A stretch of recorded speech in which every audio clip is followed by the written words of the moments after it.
Part 6 of 7. Ito naman, kapag yung corner piece, ito white, blue at saka red, nandito na siya. Okay, nakaset na. Okay, so ang kailangan na lang yung edge piece na blue at saka red. So hanapin natin yung edge piece. Ito yun, blue at saka red.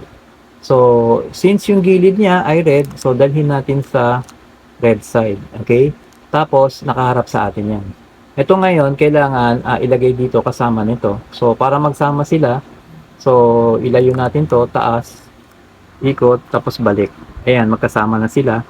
Tapos ganitong hawak, nakaharap sa atin yung puti.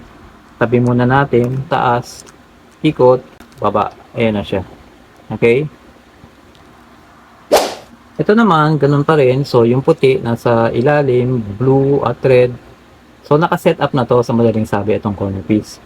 So, yung edge piece niya, kanina nasa red side. Ngayon naman, ito siya. Okay? So, kailangan dalhin naman sa blue side kasi blue to eh. Yan. Okay?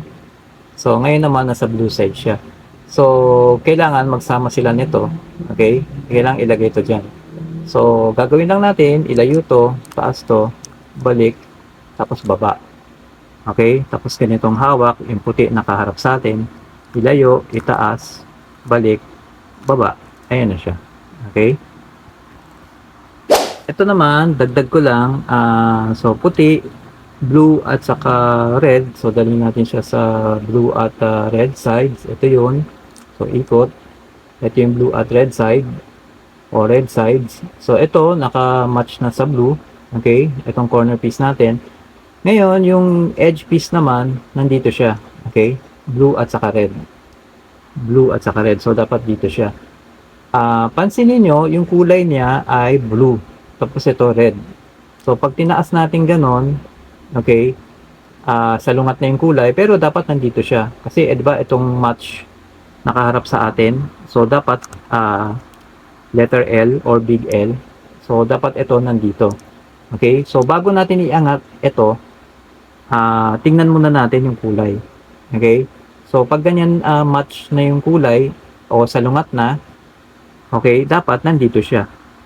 So, pag inangat natin basta-bastang ganon, okay, so, wala siya dito, nandito siya.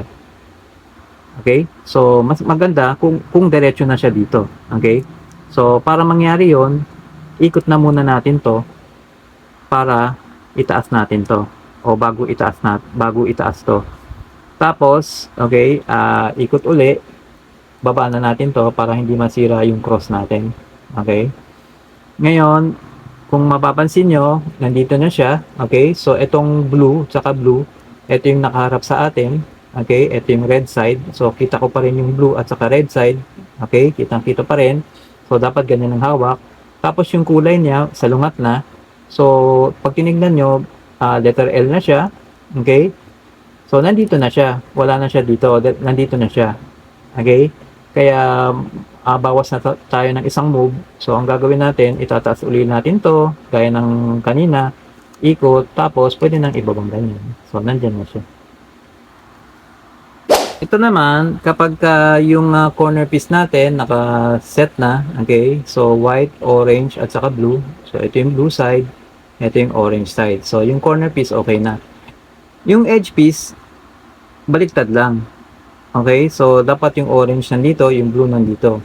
So, pag kanyan, kailangan ilabas talaga. Okay? So, ilalabas natin yung dalawang yan. Okay? So, pagkalabas, kailangan ihiwalay. Okay? So, tignan natin kung may matatamaan. So, ito bakante. So, pwede natin ikot para, okay, so bakante to, para mababa natin to, okay, bago natin ilayo. Paglayo natin, kung mapapansin nyo, yung kulay niya salungat na, di ba? So, dapat hindi lang isang ikot dito.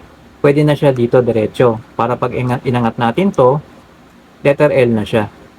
Okay? Di ba? Ito match na. Ayan yung nakaharap sa atin. So, dahil sa blue-orange siya, blue-orange, kita ko pa rin, di ba? Tapos, ito na yung letter L. So, nandito na siya, salungat na yung kulay. Diretso na. Tataas na lang natin to. Tapos, ikot, tapos baba. Ayan na siya. Okay? Orange, tapos blue. Ito na siya. Tapos, white sa ilalim. So, huwag kalimutang Huwag kalimutan mag-subscribe.